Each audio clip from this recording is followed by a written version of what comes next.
तो मैं आपको बताना चाहता हूं एक भेद की बात। कितने लोग उपवास रखते हैं? हाथ उठाओ। आपके लिए बहुत अद्भुत बात बताना चाहता हूं पवित्र आत्मा की अगुवाई से। नीचे कर लो। आपके साथ ऐसा हुआ होगा और आपको साथ क्या आपने क्या किया था और आपको क्या करना चाहिए था। अब मैं आपको बताना चाहता हूं कि अगली बार जब आप उपवास रखो तो आपको पता चले मैंने क्या करना है। क्या हुआ? आपने कितनों ने बताना कि ऐसा हुआ है कि जब आप कई बार उपवास रखते हो, 3 उपवास, 7 उपवास, 1 उपवास, 21 उपवास, 40 उपवास, डे नाइट के रोजे आप उपवास रखते हो और उपवास रखने के बाद आप पूरा मर रहे हो अपने आप के लिए, पूरा टूट रहा है शरीर।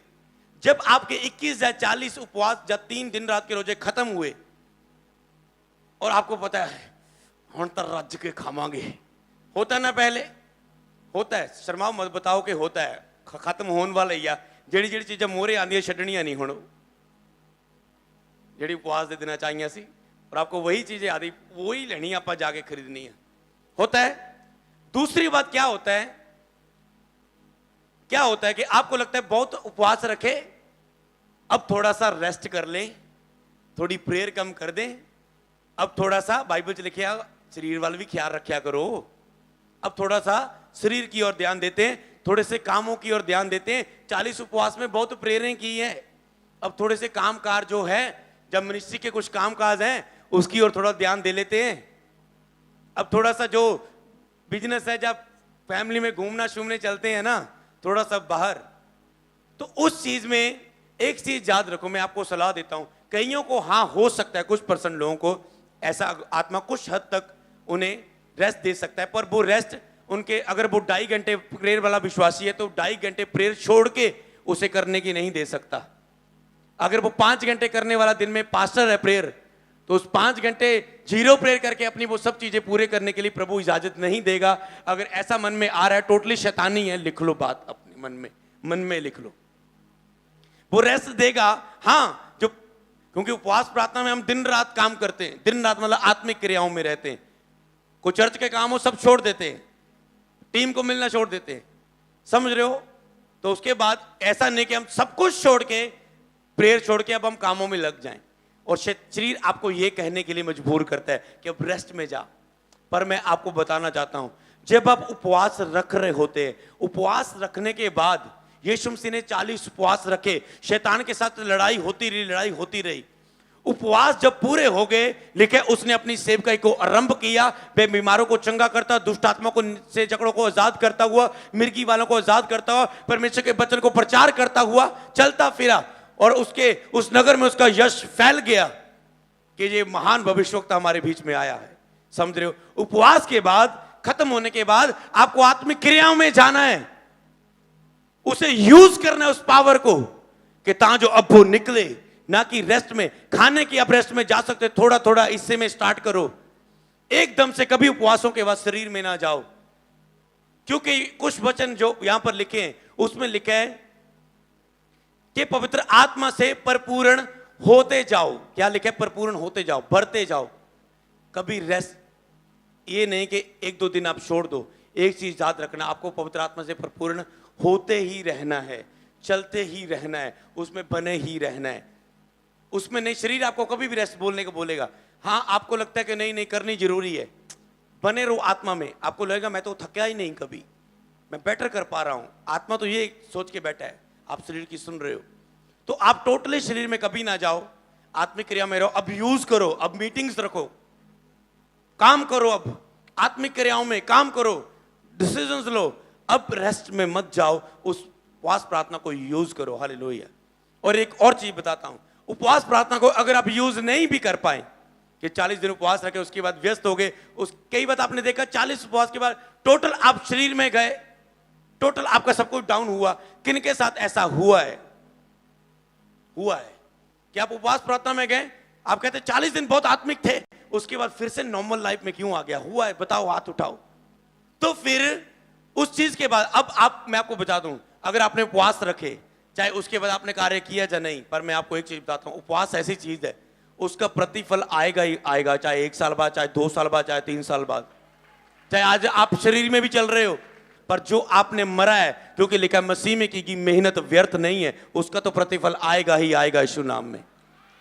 ये एक ऐसी चीजें हैं, हालेलुया, अपने आप के लिए मरना, क्योंकि अब बोने में हैरान नहीं सकते, मैंने प्रभु किया, तूने वायदा तो पूरा किया नहीं, व्यर्थ नहीं है, आएगा तो आएगा। पर अगर ज्यादा असर देना चाहते हो तो ठंडे मत हो।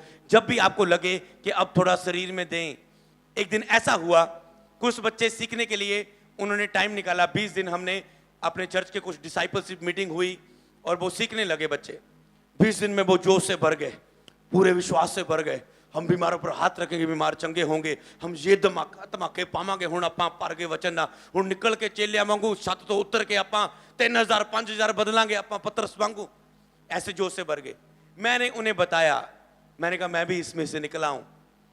मैं कह 90% आप में से लोग जो 20 दिन आप सब काम कुम छोड़ के, आप घर छोड़ के आप यहां पर सीखने के लिए आए हो, डिसाइपलशिप मीटिंग में आए हो, तो आप इस चीज के लिए जब आप वापस जाओगे, जो आपके काम हो गए, आपका ध्यान कामों में पड़ेगा।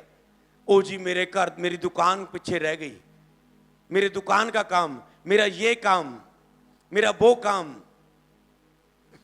मेरा ये काम, मेरा वो काम। मेरे पास भी ऐसा था, मुझे पता था मेरी चीजें काम फोकस खींच रही है, मैं उससे लड़ रहा था, पर उसके बीच बीच में उन्हीं हिस्सों में प्रभु के सुसमाचार देता रहा, बपतिस्मे होते रहे। और जब मैं उस ट्रेनिंग के बाद 40 दिन में काम करना था परमेश्वर की सेवा का, उसके बाद जब मैं गया और मैं अपनी गवाही दे रहा हूं, मैंने 40 दिन ये किया और सब तारीफ कर रहे हैं, अच्छा बाकी तो सो गए, इसने कुछ किया है, और इसीलिए आज मैं खड़ा हूं, बाकी कई उसमें से नहीं उठ पाए। यही चीज आप कितना कर पाते हो, कुछ को प्रभु ग्रेट उठाता है। अगर आपके महान फैसले, तो आप महानता को प्राप्त करोगे, महानता में खड़े होंगे यीशु नाम। आपके फैसले बड़े हैं तो बड़े लेवल पर आप खड़े होंगे यीशु नाम में। तो मैंने उस चीज को शुरू किया, तो मैंने उस चीज में एंटर किया, मैंने कहा हाँ उसमें जीना है। तो ऐसा ही हुआ, वो जो सभी अपने कामों में, कोई अपने किस चीज में, कोई किस चीज में व्यस्त, कोई किस चीज में, कोई किस चीज में, किस चीज में, और वो उनके अंदर वो भूल भी गए कि वो कौन थे। वो नॉर्मल लाइफ, कोई किसी लाइफ में, कोई बैकस्लाइड हो गया, कोई प्रभु को छोड़ गया, कोई फिर संसारिक सॉन्ग में चला गया, इतना कुछ प्राप्त करने के बावजूद भी।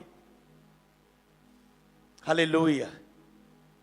आपको चौकस रहना है कि अगर चेले जो साथ रहते थे वो इनकार कर सकते, वो कमजोर हो सकते, उन्हें नींद आ सकती है, तो हमें कितना चौकस रहना है। हालेलुया। अब 4 अध्याय में दोबारा देखो, एक बार तो भर गए वो, 4 अध्याय में क्या लिखा है? तब पतरस ने पवित्र आत्मा से परिपूर्ण होकर कहा। पतरस का विरोध किया गया, यीशु के नाम में प्रचार नहीं करना, इनको धमकाया गया, पर ये प्रार्थना में गए और इनको फिर पवित्र आत्मा से परिपूर्ण होके ये प्रचार करने के लिए सभा के सामने, अधिकारियों के सामने खड़ा हो गया। और वो कहते, पतरस कहता है, वो पवित्र आत्मा से परिपूर्ण होके कहने लगा और वो यीशु का सुसमाचार प्रचार करने लगा। वो फिर से पवित्र आत्मा से परिपूर्ण हुआ। आगे पढ़ेंगे एक वचन को हम। आपको बार बार पवित्र आत्मा से परिपूर्ण होना है। आपको लगता है एक दिन हुआ तो दूसरे दिन नहीं, आत्मा को ना बुझाओ, पवित्र आत्मा से परिपूर्ण होते जाओ, आपको बढ़ते रहना है। हालेलुया। जल्दी अगला वचन निकालें। आपको पवित्र आत्मा से क्या करना है? बढ़ते रहना है। 4:31 में क्या लिखा है? जब वे प्रार्थना कर चुके तो वह स्थान जहां पर वे इकट्ठे थे हिल गया और सब पवित्र आत्मा से परिपूर्ण हो गए और परमेश्वर का वचन हियाव से सुनाते रहे। यहां पर फिर जो विश्वासियों की मंडली थी, ये पवित्र आत्मा से जहां पर इकट्ठे थे फिर बढ़ गया और वे पवित्र आत्मा से परिपूर्ण हो गए और विश्वास से हियाव से वचन सुनाते रहे। आज मैंने प्रोफेटिक वर्ड दिया कि आपके अंदर हियाव नहीं है, हौसला नहीं है मैं ये कर सकूं, इसे मुझे सुसमाचार सुनाना, मैं सुना नहीं सकता, हियाव नहीं है, क्योंकि पवित्र आत्मा से परिपूर्ण नहीं है। याद रखो, अगर एक व्यक्ति पवित्र आत्मा से परिपूर्ण होगा, वो हियाव से भरा हुआ व्यक्ति होगा यीशु मसीह के नाम में, ये चिन्ह होगा उसका। आगे वचन निकालेंगे तो पवित्र आत्मा से वो परिपूर्ण हो गए और वचन का, परमेश्वर के वचन को हियाव के साथ सुनाने लगे। तो इससे आप सीख चुके हो कि आपको लगातार पवित्र आत्मा से परिपूर्ण होते जाना है। आत्मा से भरना एक पल का, एक बात का काम नहीं है, एक पल का काम नहीं है कि एक बार भरे बस काम हो गया। आपको रोज भरते रहना है। कभी भी शरीर बोले नहीं बस बहुत हो गया, अब कुछ देख। जब भी आपने देखा कि आप आत्मिकता में 1-2 महीने बताए, फिर 2 महीने पूरे शरीर में, 1-2 महीने प्रेयर में, फिर टोटली शरीर में, नहीं। आपको आज ये भेद समझना है। आत्मिक रूल यही है, शरीर की सुननी है जो पवित्र आत्मा के द्वारा प्रभु का दास बोल रहा है, क्या उससे सुनना है। कि आत्मा से परिपूर्ण होते जाओ, आत्मा की अगुवाई में चलते रहो। चलो एक बार नहीं रखा, लेकिन दाखरस के मत वाले ना बनो, क्योंकि इससे लुचपन होता है, पर आत्मा से परिपूर्ण होते जाओ। क्या लिखा है अभी? आत्मा से परिपूर्ण हो जो को होते जाओ, मतलब पवित्र आत्मा से भरना आपका रोज का काम होना चाहिए। रोज अपने आप को पवित्र आत्मा में, प्रेयर में जाके, फास्टिंग में जाके, वचनों को पढ़ के, वचनों को मनन करके, प्रचार सुन के रोज अपने आप को पवित्र आत्मा से भरो। ये आज से आपका रोज का काम होगा। और 1-2 महीने 3 महीने जोश से नहीं, बोलो सारी जिंदगी मैं इस वचन को याद रखूंगा, मैं रोज पवित्र आत्मा से परिपूर्ण होऊंगा। सुबह पवित्र आत्मा में 2 घंटे से परिपूर्ण हो, सारा दिन करो जो घर के काम करने, झाड़ू पोछा कुछ भी करना है, हाउस वाइफ हो, जॉब कर रहे हो, बिजनेस कर रहे हो, पर रोज करना है, रेस्ट नहीं। 1-2-3 दिन टोटली नहीं आप छोड़ सकते प्रेयर। ये याद रखो, कितने लोग इसमें साथ देंगे परमेश्वर का? टोटली कभी मत छोड़ो। पवित्र आत्मा मेरे अंदर से होकर बोल रहा है, आपको अलर्ट कर रहा है, टोटली कभी मत छोड़ो। चाहे सेव के जितनी मर्जी बढ़ जाए, बिजनेस में जितनी मर्जी कस्टमर बढ़ जाए, जॉब में जितना मर्जी काम बढ़ जाए, कह देंगे बॉस जी सैलरी जो आपने कहा था साल बाद 12,000 करूंगा, कोई बात नहीं, मुझे 10,000 में ही रख लो, पर मैं 8 से 10 घंटे ड्यूटी नहीं कर सकता हूं। पवित्र आत्मा से परिपूर्ण रहो, होते जाओ। हालेलुया। आगे वचन निकालेंगे, पवित्र आत्मा से परिपूर्ण होते जाओ। तो कैसे भर सकते हैं पवित्र आत्मा से? कैसे भर सकते हैं पवित्र आत्मा से? रोज पवित्र आत्मा से कैसे परिपूर्ण हो सकते हो? 19 में लिखा है, एफिसियों 5:19, और आपस में भजन और स्तुति गान और आत्मिक गीत गाया करो, और अपने अपने मन में प्रभु के सामने गाते और कीर्तन करते रहो। अगर आपने रोज इस वचन से लिखा है पवित्र आत्मा से परिपूर्ण होते जाओ, कैसे लिखा है? आपस में भजन गाकर, इकट्ठे होकर भजन गा सकते हो, स्तुति गान गा सकते हो, व्यक्तिगत आराधना कर सकते हो, स्तुति के भजन गाओ, आत्मिक भजन गाओ, आत्मिक गीत गाते जाओ, रोज वर्शिप करो, प्रभु की रोज बलियाइयों को याद करके धन्यवाद करते रहो, दूसरों के लिए प्रार्थना करते रहो, दूसरों के लिए प्रार्थना करो पवित्र आत्मा से भरने के लिए, वो आपको भरेगा। दूसरों को चंगा होने के लिए प्रार्थना करो, प्रभु ये चंगा हो जाए, ये चंगा हो जाए, चर्च में आने वाला ये चंगा हो जाए, प्रभु आपको चंगा करेगा। संडे एक बहन किसी को लेकर आई, वो कहते आप चर्च आ जाओ एक बार, वो उसको बिलीव था मैं ऐसे ले जाऊंगा इसने ठीक हो जाना। 1-1.5 साल से उसकी बाजू नहीं चल रही थी, ऐसे खड़ी थी बाजू, ऐसे खड़ी थी उसकी, और यहां पर बांधी हुई थी ऐसे। कहते एक बार चर्च आ जाओ, एक बार आ जाओ, एक बार आ जाओ। काफी टाइम से बना रहे नहीं आ रहे, पर एक बार आ गए और उसे पूरा बोला प्रभु अजुनुशूली, प्रभु अजुनुशूली, अजुनुशूली। प्रेयर खत्म हुई, इधर बुटीम बोल रही हालेलुया, पास्टर जी ये भाई की बाजू 1-1.5 साल से ऐसे थी, ये कह रही ये तो वही है जिसको मैं लेकर आई थी। ओ धन्यवाद पिता। तो इसी तरह सोचो, आप जब किसी के लिए आशीष का कारण बनते हो, प्रेरणा करते हो, प्रभु ये चंगा पाए, क्या प्रभु आपको छोड़ देगा? क्या वो आपको नहीं ब्लेस करेगा? विश्वास में बने रहो। तो दूसरों के लिए प्रार्थना करो, दूसरों के घराने के लोग उद्धार पाएं, प्रार्थना करो, आपके अपने घराने के लोग उद्धार पाएंगे। दूसरों के घराने के, दूसरों को लोगों को वचन सुनाओ, आप अपने घर में वचन पहुंचेगा। तो आप उसे प्रीच करो, करते रहो, अड़े और खड़े रहो, चेंज होना ही पड़ेगा सब कुछ। हालेलुया, चेंज होना ही पड़ेगा। आपके रिश्तेदार, आपके परिवार, सबने आना ही आना है मसीह में, चाहे जो मर्जी हो जाए, आना ही आना है। क्यों? क्योंकि प्रभु ने उनके लिए भी जान दी है, उनसे भी प्रभु प्यार करता है। इसका मतलब ये नहीं कि आपके ऊपर ही वो दया करेगा, उनको भी वो स्वाद चखाएगा अपनी दया का, दिखाएगा वो उनसे वो कितना प्यार करता है। हालेलुया। तो इसलिए आत्मिक गीत गाने के द्वारा, आत्मिक भजन स्तुति गान करने के द्वारा आप रोज पवित्र आत्मा से परिपूर्ण हो। रोज अपने आप से पूछो, क्या आज मैं अपने आप के लिए मरा? अगर आप अपने आप के लिए मरे तो सोच लो आप पवित्र आत्मा से परिपूर्ण हो चुके हैं। हालेलुया। पवित्र आत्मा के बिना आप अपने आप के लिए मर नहीं सकते। रोज प्रतिदिन पौलुस मरता था और प्रतिदिन पौलुस पवित्र आत्मा से परिपूर्ण होता था। रोज मरो अपने आप के लिए, रोज पवित्र आत्मा से परिपूर्ण हो। इसके बीच कभी 1-2-3 दिन रेस्ट नहीं, क्योंकि शैतान उसी रेस्ट में, दाऊद ने रेस्ट की, रोज लड़ाइयां लड़ने जा रहा है, 60 लड़ाइयां लड़ रहा है, 60 जीत रहा है, क्या बात है। अब कह रहा है यार हुण तो मेरी लोग ही लड़ाइयां ਨੂੰ ਜਿੱਤ लोगे, चल आप मैं अपनी सेना ਨੂੰ भेजते, सब ਨੂੰ भेजता, आप रिलैक्स हो गए, ठंडे हो गए। अब ढीले हो गए, छत में एन पूरे सैर कर रहे हो, राम ढीले हो गए, पूरा ही छोड़ दिया, पूरा ही आत्मा का कब्जा छोड़ दिया। जो कहता तेरी हजूरी से भागकर मैं किधर जाऊंगा परमेश्वर, तूने मुझे आगे पीछे घेर रखा है।